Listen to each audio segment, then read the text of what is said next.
Good morning. We are live Wednesday morning, 9 o'clock, with your weekly dose of RHI stories of courage, hope, attitude, and inspiration, brought to you by our longtime and wonderful sponsors, Wilson Kehoe Winningham.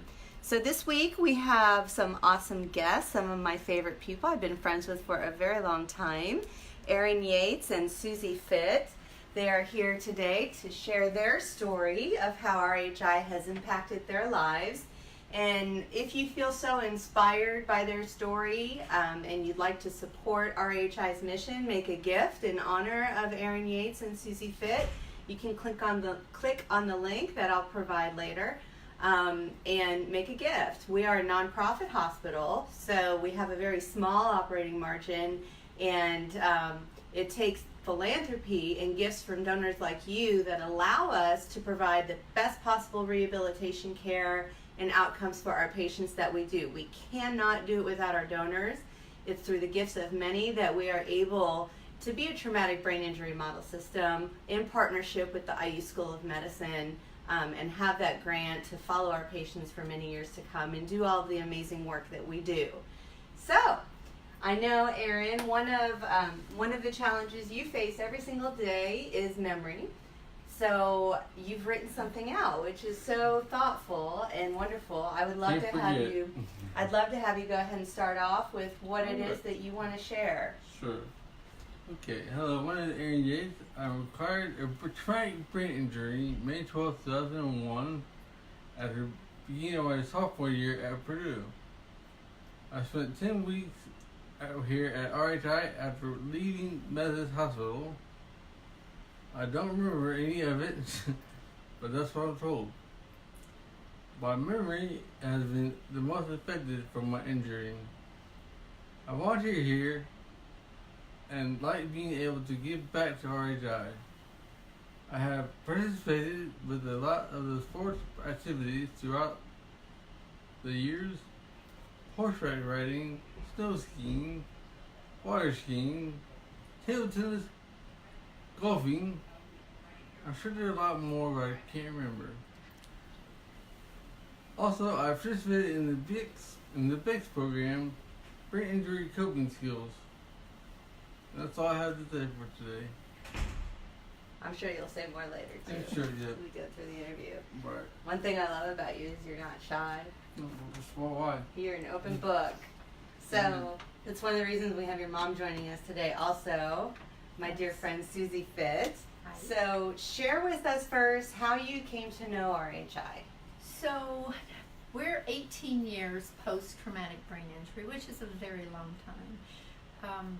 We were at Methodist Hospital for a very short amount of time, and then once we made it to RHI, it was so interesting. I felt like I could finally take a deep breath. We were met with a nurse, a male nurse, that just made me feel like things were going to be okay. Home. It was such a relief to have someone who was so caring and so informative, and I can't say enough about him. I don't know if I can name him. Sure, is it Mark? Mark. Mark was a lovely man. Everyone's Mark. And he made me feel like I could finally take a deep breath. In addition to that, there are just so many things throughout the years that we've interacted with RHI. We've interacted with Mindy when she did a program with continuing exercise, which was a phenomenal program, and came to know Mindy very well through that. As Aaron had mentioned, we have participated in so many sports programs over the years. It's really hard to remember 18 years full of them. But something I want to say about the sports program that's even more important than that in my mind, because having a traumatic brain injury, frankly, is a tragedy, because your life is changed in a moment's notice. But what I love about the sports program is it allows these people to continue a life without thinking about a brain injury. They're making them feel normal again. And I think in everyone's mind with brain injury, that's what they're all striving to be. They just want to be their own self again. And I love the fact that they can get out and do those things that normally they probably wouldn't have the opportunity to do. So for that, I'm very grateful to RHI and for all of the sports program activities that they do. the normalcy of RHI. Yep. We talk about that a lot because Aaron just wants to be Normal. who he was before, and that's the tragedy, I think, of traumatic brain injuries, because they remember their past of who they were going to be and the loss of that, and that's a difficult thing to come to grips with as an individual. And we as young people, we fight that every day. Right. And you're in such an interesting situation because you've been involved in so many various ways with RHI, so many of our different offerings. A lot of people don't know the variety and diversity of care that RHI offers to our population, many of our patients. So what are some of the ways, you mentioned briefly, you were in BICS, you've been in the sports program, I think you've done our return to driving maybe? Yes, as a matter of fact, he did. Another wonderful therapist here, I think without her you wouldn't be driving again had it not been for the RHI program. I was shocked that he had to go through the whole protocol of parallel parking, and that's not an easy thing for most of us to do, but he was able to conquer that, which is amazing. Another thing I have to mention is resource facilitation. Aaron was participated in that. That's something that's very close to my heart because I truly believe in resource facilitation, and it was able to get Aaron back to work, and that's one of the goals for resource facilitation, is working with brain injury to return to work or school after a brain injury. So how does that work, this resource facilitation? So resource facilitation is actually through the vocational rehabilitation system, and you are referred to resource facilitation through them. Once you get referred, then there's a whole department that has multiple resource facilitators now that's paired up with a client, a brain injured individual, to help them with any of the needs that they are going to need to return to work, whether that be looking for a job coach, coordinating all of that, coordinating support through their waivers, through state funded agencies, any kind of monies that might be there, they can help with that. We helped with people finding apartments. We helped with, I have one worker, homes. One worker actually had to go to court with one of our individuals. So it's just whatever that individual needs to get them back into the real world and working again, whether that be part-time, full-time, whatever. But it's just very important, and something very wise man, Dr. Lance Trexler, told me once that he felt that was one of the best therapies you can get, is returning to work after brain injury and start using those skills again as much as possible that's there. Mm-hmm. So many people ask me what this resource facilitation is, and it feels so difficult to explain because it's so complex. It's multifaceted. You can't. How do you explain it?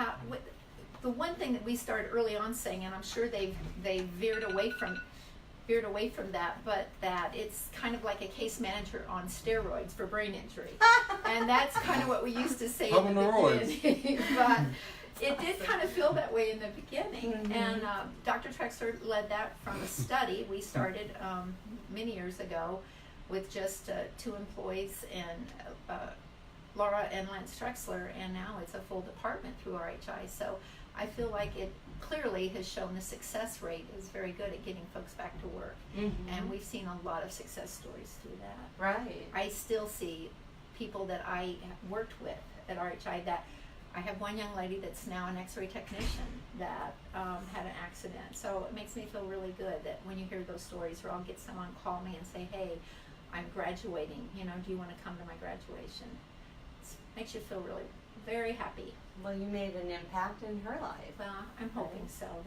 That's what I've learned through this, is you've got to turn this tragedy into a positive. I don't want to be a martyr. I don't want Aaron to be a martyr. We have to be positive and move forward. We can't look at what happened, but what's going to happen. Mm-hmm. Can't look at the past. Yeah. Only forward, right? There's a saying that there's a reason your windshield is so much bigger than your rearview mirror. That is so true. Mm-hmm. I love that. Yeah. You gotta look ahead. So yeah, we feel very blessed that we've come as far as we have, and I say we because it's a family dynamic. It's just not happening to the individual. It happens to the whole family, and I think anyone out there who's gone through it will definitely attest to that. Everyone has to be on board, and you've got to be supportive with those folks, mm-hmm. because it's an everyday motivation. they can't ever stop trying to improve themselves. And frankly, I won't let him. So he's stuck with me. Yeah. I still say Mom. you should get Mom of the Year. I think there's a lot of moms out there doing That's the true. same thing. That's And true. every day I see it. I'm so in awe of some of the folks out here, and to see that there are so many others that have so many more difficulties than us. You're not alone, right? I'm not alone, and I gotta kind of promote our support group. There's several support groups in our city, and I think everyone should get involved in a support group no matter where. Ours, this is a rock that we promote for ours, and our I bought two Our- of them. Yeah. our survivors actually created these rocks, and on the back it gives the name of our information, and we're kind of doing a commercial here, That's but okay. it is very nice, and we have placed these all over the city, and we have found these in Iowa and Florida. We even found one out on the West Coast. Someone emailed it back showing that they found it and traveled out to the West Coast. So we do have a support group, and I would encourage everyone to find a support group in our local area and get involved. It took me a long time, and I don't know why that is, but it did. But once I got plugged in, I was hooked, and I felt it was such a great thing for Aaron to see that he wasn't alone. So we have started another support group for more young folks to do activities. So we do Hip group. he calls it the hip group.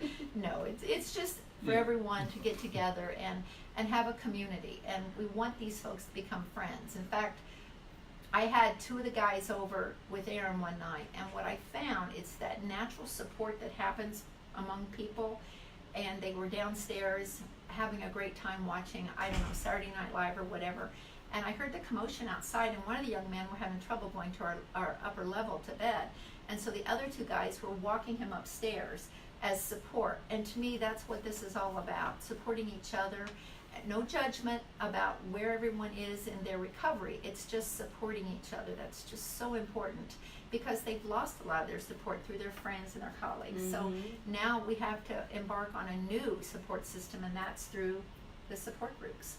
So I'm a big advocate for support groups. Yeah. Large. And I know that you continue. It's been 19 years since your initial 18 injury. years. 18 years. Yep. And yet you continue in so many ways with RHI. Yeah. So resource facilitation is one. I like giving back to RHI because they gave me so very much. Mm-hmm. Well, I think something that I learned a long time ago through therapists and just observation, if you don't do anything after brain injury, that's what you're going to get back. Nothing. You've got to continue to work hard in therapy, and it's not so much just to gain, it's just to maintain. Yeah. And I To don't keep, think, not to gain. well, you work out 3 times a week, Yeah. and that I think is so good for the brain as well, and the studies will actually show that, I believe. But we do therapy, and you're pretty open to doing them for the most part. I know you get worn out. We take breaks because you've got to have life in there somewhere, but you can't go backwards, and he and I both have worked too hard to go backwards. Mm-hmm. So I remember when I first started working with you, Erin, and it was interesting to me because I hadn't worked that closely with anyone who'd had a brain injury before, and you didn't remember me, but we were working together 2 or 3 times a week, and as the weeks went on, you started remembering who I was. And even today, now this is like, oh my gosh, how many years later? 12 years later, you know who I am when you see me. You know that you know me, but that was not always the case, and it And took that's- some repetition in time. repetition with memory loss is the key, we have learned. In Very fact, important too. Aaron was able, tell him Yeah. what you did after your brain injury. You went Well, back and got One your, of my associates in general studies from Ivy Tech. because at the time Purdue didn't know what to do with a brain injury, but that's been 18 years ago. Things have changed since then, Mm-hmm. luckily. But Ivy Tech at Lafayette was a square building, and I figured he can't get lost in a square building. And the other wonderful thing was the counselor there for disability. He was disabled himself, couldn't have been kinder, and it just was a wonderful collaboration of Aaron and the school working to get that degree, and that was very important to him. So we were able to do that, but that was through repetition, and he had to do that on his own. Mm-hmm. So we know that with repetition you can learn. It just Repetition is a gift. it's a gift, but you have to work at it too. Yeah. That is a blessing, you know. You are able to remember things. It takes longer than it would have before your brain injury, but you do remember things now Yeah. with that extra effort and extra repetition. And It's I love when you know who I am and you see me and I get a big smile and I get a hug from him every single time we see each How other. can you not? It's Mindy. It makes me feel special, but Well, you should. thank you. And that's one of the things that we hear all the time from patients who interact with you, because you do volunteer here. You are such a positive and encouraging force for them. And for many of our patients, they're in a very dark, depressing, and lonely time, and they're scared. And then in comes Aaron Yates. We all call him Yates. Everyone in the high school called me Yates. I'm Yeah, Yates man. You're the Yates man, because you're just such a positive and encouraging person. That's just who you are, and you lift people up when they need to be lifted, and you do make a difference when you volunteer here. You impact people's lives. Thank you for Thank you very saying much. that. Yeah. I do believe that's one thing we're very fortunate, that positive attitude has continued. He was very positive before, and he still has that, so I'm very grateful Didn't for lose that. it. I think I know where you got it from. The No. stubbornness as well, perhaps. So, and you continue also. Who's the physical medicine and rehabilitation? Dr. Hammond Okay, so Dr. Hammond, you is his continue. physiatrist, yes. How does that work out? Because you're not just left on your own. You're able to come back frequently. Right, And and how well, does that work? We just, we had worked with Dr. Hammond, and because she's such a busy lady, I actually said, do you have a recommendation of to whom we should go next? And she actually said, well, I can continue to treat him. Mm-hmm. So we feel very fortunate there. So, and we're kind of at 6 months now. I mean, it's, just check in with the meds, and he does receive Botox from here periodically, and then, continued therapy after the Botox for Mhm. his left side. Mm-hmm. Sorry. That's okay. So it's just ongoing. Yeah, it is ongoing, and I tried to relate it, especially when the Olympics were going on, because it is frustrating after a while. He's like, more therapy, but you have to continue. It's like, the Olympians, they don't just hang up their suit and wait for the Olympics. They have to train all year long to be prepared for that, and it's kind of the same thing for us. If you don't use it, you lose it, and that's both. We work with behavioral counselors, we work with programs on the computer. He takes a class here and there. He does art therapy. He does, we're looking into music therapy, because I think all of those things are Music working. therapy I enjoy. I love music. He loves Yeah. music. I know whatever song. That's the irony of his memory. He can retain It's the music. coolest If it's thing. a It beat, is- I remember. It's very interesting with that. But Mhm. yeah, so that's kind of the thing. And I know he's probably going, what wacky thing have you got me into next? But anything that you can use those rewiring and enhance Half that, hours. it's important. So as long as I'm lucky, I'm able to do a lot of that, because I don't have to continue to work. A lot of families aren't as lucky as we. Right. So again, I'm very grateful every day. Right. that I've been allowed to do this for Mm-hmm. him. Sorry, GBJ. That stands for God Bless John. He's, Oh. John is my stepfather, her husband, and he works for Agro Sciences, yes, and where he gets all the money. Aaron. John Fitt. Oh, he's John He's Ray such a Fitt. great person. he's a great Yeah, man. person and a very He's from Bloomington, Texas. Texas. Mhm. So he's been a huge supporter of us, and we're very fortunate for that. Yeah. God bless him. You're just a wonderful family. He's a good guy. And you also are donors to the foundation, so thank you for all the support you've given to us. It's always exciting for me when people who are involved in our program are also donors to the foundation. So what would you say to all the people out there that are donors or that are considering making a gift? What would you say to those people? I would say that, without considering it, just do it. Okay. On my front, I have no filter, so sorry about that. But I would say, you've met my son, and I'm sure you've met others along the way. I can't imagine a better cause, and in a moment's notice, it could happen to someone in your family. And once that happens, you realize the importance, perhaps. If you haven't had it happen, just think about what if, and the importance and the way it changes lives for these young folks and for everyone in RHI. I have seen miracles at RHI. I can truly say that, and I can't emphasize enough how important it is that these programs continue for these folks. And without, donations, it doesn't happen. So I'm pleading for RHI. They need the donations, and I will continue as long as I can, and I hope that others will see the importance of it. And join us. Thank you. Thank you. So how do you feel, in closing, before we wrap up here, how do you think, if you can, the greatest impact RHI has had in your lives? I can't remember offhand, but I'm sure my mom does. But I think it's normalcy. It means a whole lot of normalcy to me, and not knowing that I didn't have a brain injury.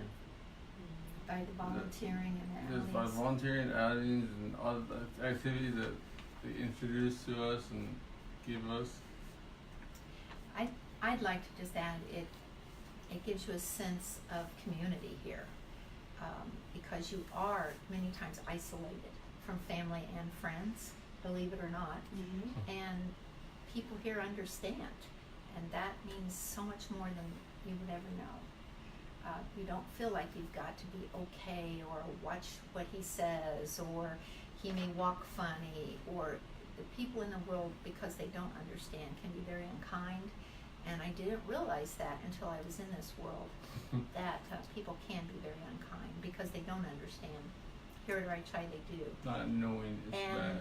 And it's really wonderful that you're accepted no matter what. And I think, to me, that's the biggest thing, a sense of community. Yeah, that's a really good point. I mean, how do you feel when you walk in the doors here? When you come to RHI, how do you feel? I felt happy and at ease. It puts an at easiness to my body or mind. You're comfortable here. I'm very comfortable. Yeah. Like walking on the couch. Yeah. Yeah, it's been wonderful, and frankly, RHI is one of the few around the area for brain and spinal cord injury, and I can't imagine if it wasn't here. People would be having to travel so far, and there's people who come from so far to come here. They do. And it's incredible that we don't have more opportunities, but thank God we have RHI. Exactly. Thank you, Lord. Well, thank you And thank so you, much Jenny. for coming and for being our special guest today. So corny. No, I love it. Sorry, guys. I love So it. sorry. That's probably the only affection I'm going to get today until I see my daughter, so it's welcome. So thank you so much to our awesome sponsors, Wilson Kehoe Winningham, for making RHI possible. I hope that you feel fueled with courage, hope, attitude, and inspiration by Aaron Yates and Susie Fitt, sharing their journey with RHI. And if you are thinking about making a gift in support of Aaron Yates and Susie Fitt, please click on the link and make a gift. Every dollar helps us carry out our mission and change Please. lives. Thank you. See you next week.